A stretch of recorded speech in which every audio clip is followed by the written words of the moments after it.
Assalamualaikum warahmatullahi wabarakatuh. Kami dari kelompok B, kami di sini akan memaparkan terkait dengan Board of Peace Agreement yang dimana terdapat dalam Konvensi Wina 1969 terkait dengan hukum perjanjian internasional.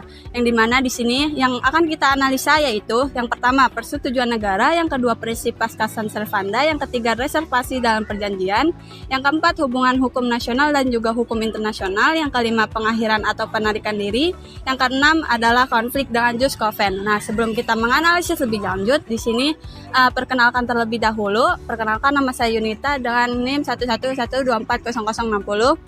Saya Sani Beliani dengan ujung NIM 194. Saya Clara Binsit Kinaibaho dengan ujung NIM 058.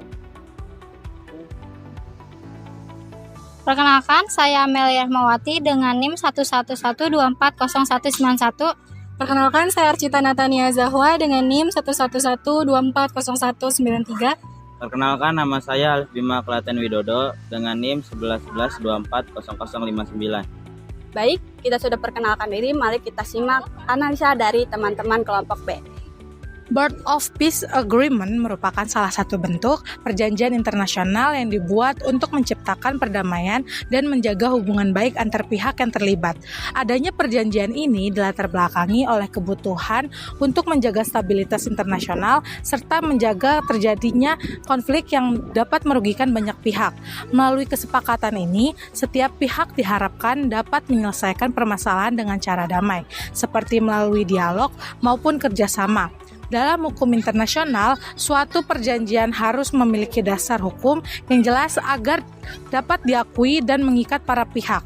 Hal tersebut diatur dalam Konvensi Wina 1969 yang menjelaskan bahwa perjanjian internasional merupakan kesepakatan tertulis antar negara yang diatur oleh hukum internasional.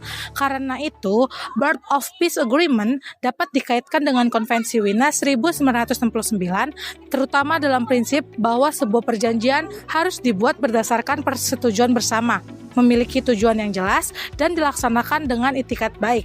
Dengan adanya prinsip tersebut, perjanjian ini bukan hanya menjadi bentuk kerjasama perdamaian, tetapi juga memiliki kekuatan hukum yang mengikat bagi pihak-pihak yang terlibat.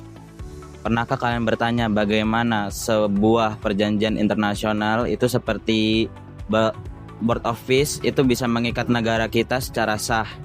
Nah, momen ini di hukum internasional itu disebut consent to be bound.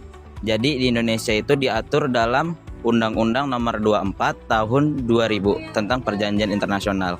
Nah, undang-undang itu berisi atau membahas tentang bagaimana Indonesia itu bisa mengesahkan atau mengikatkan diri terhadap perjanjian internasional tersebut.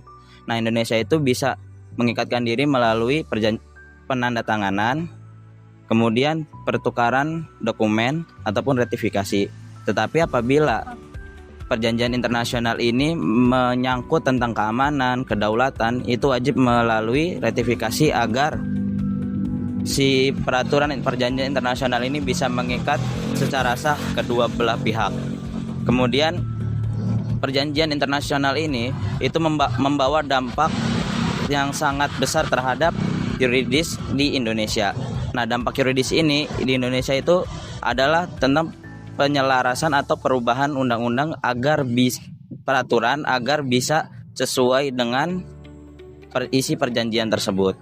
Nah, sekalinya Indonesia sudah menerima consent to be bound, maka Indonesia itu wajib melakukannya dengan benar-benar dan tidak bisa membatalkan suatu perjanjian internasional itu dengan alasan hukum nasional yang berlaku. Apabila teori ini dikaitkan dengan teori fakta servanda, maka Indonesia wajib melakukan atau menjalankan sebuah perjanjian internasional ini dengan itikat baik dan tidak boleh melanggarnya sama sekali.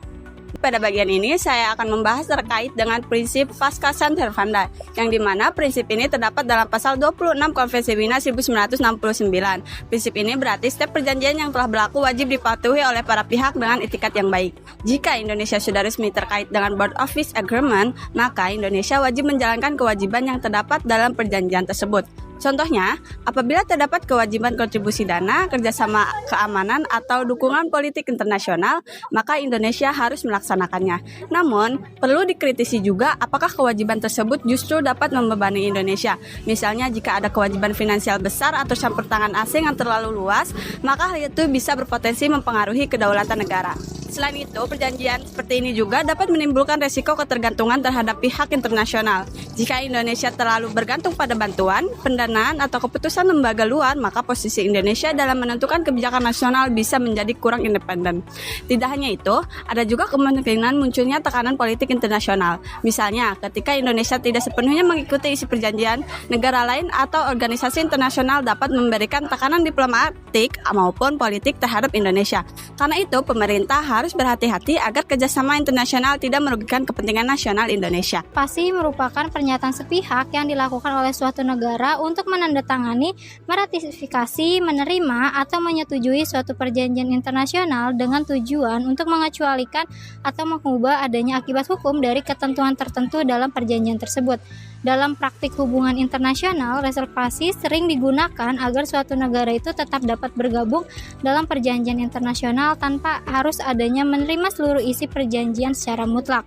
Dengan adanya reservasi, negara masih memiliki ruang untuk melindungi kepentingan nasional, kedaulatan negara, maupun ketentuan hukum dalam negaranya.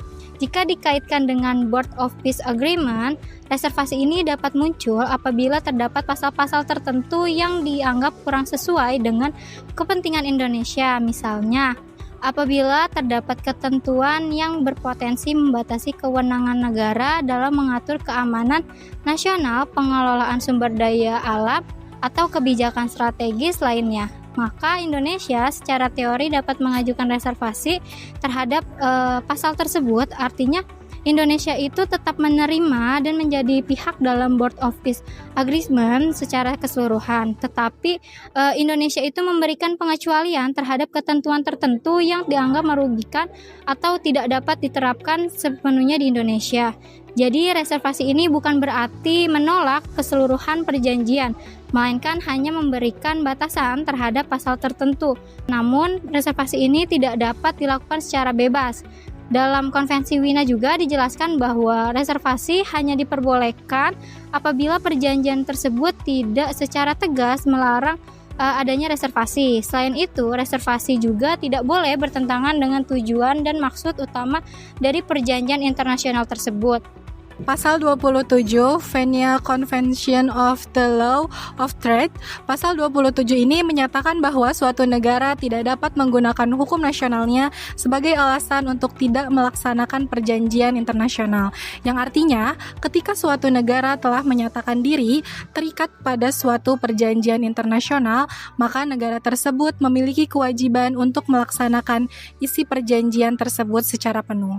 Dalam konteks ini, apabila Indonesia telah terikat dalam Board of Peace Agreement, maka Indonesia tidak dapat menolak atau menghindari kewajibannya hanya karena terdapat aturan hukum nasional yang berbeda atau belum mengatur hal tersebut. Dalam kata lain, hukum nasional tidak dapat dijadikan alasan pembenar untuk mengabaikan kewajiban internasional. Sebagai contoh, misalnya, suatu negara telah meratifikasi perjanjian internasional di bidang perlindungan lingkungan, namun di dalam hukum nasionalnya belum terdapat aturan yang secara tegas melarang pencemaran lingkungan. Dalam kondisi ini, negara tersebut tetap wajib menjalankan kewajiban internasionalnya seperti mengatur langkah-langkah untuk mencegah pencemaran.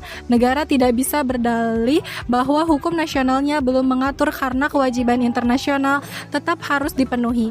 Hal ini menunjukkan bahwa hukum internasional memiliki kekuatan mengikat yang harus dihormati oleh setiap negara. Oleh karena itu, negara perlu melakukan penyesuaian atau harmonisasi hukum nasionalnya agar sejalan dalam kewajiban internasional yang telah disepakati. Dalam Board of Peace Agreement, pengakhiran dan penarikan diri diatur dalam Chapter 2 tentang membership. Pengakhiran keanggotaan terdapat pada artikel 2.3 Termination of Membership. Sedangkan menarikan diri terdapat pada artikel 2.4 Withdrawal.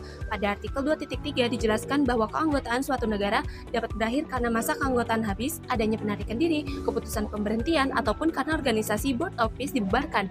Jika keanggotaan berakhir, maka negara tersebut juga tidak lagi menjadi bagian dari perjanjian Board of Peace. Kemudian pada artikel 2.4 dijelaskan bahwa setiap negara anggota dapat menarik diri dari Board of Peace dengan segera melalui pemberitahuan tertulis kepada chairman. Dari ketentuan tersebut dapat dilihat bahwa proses penarikan diri cukup sederhana karena tidak dijelaskan adanya sanksi khusus ataupun prosedur yang rumit. Jika dikaitkan dengan Indonesia, sebenarnya Indonesia juga dapat melakukan penarikan diri sesuai ketentuan yang ada. Namun sampai saat ini Indonesia belum melakukan hal tersebut karena masih terdapat pembahasan mengenai posisi Indonesia dalam Board of Peace, terutama terkait financial contribution. Pada artikel 2.2 huruf C, Indonesia dikabarkan tidak ikut dalam kontribusi dana tersebut. Selain itu, dalam klausul penarikan diri juga tidak dijelaskan secara tegas mengenai adanya denda ataupun kewajiban pembayaran setelah sesuatu negara keluar dari perjanjian. Konflik dengan jus Congress itu adalah norma dasar dalam hukum internasional yang tidak boleh dilanggar oleh negara manapun. Dalam Charter of the Board of Peace, terdapat beberapa ketentuan yang berpotensi bertentangan dengan prinsip-prinsip tersebut.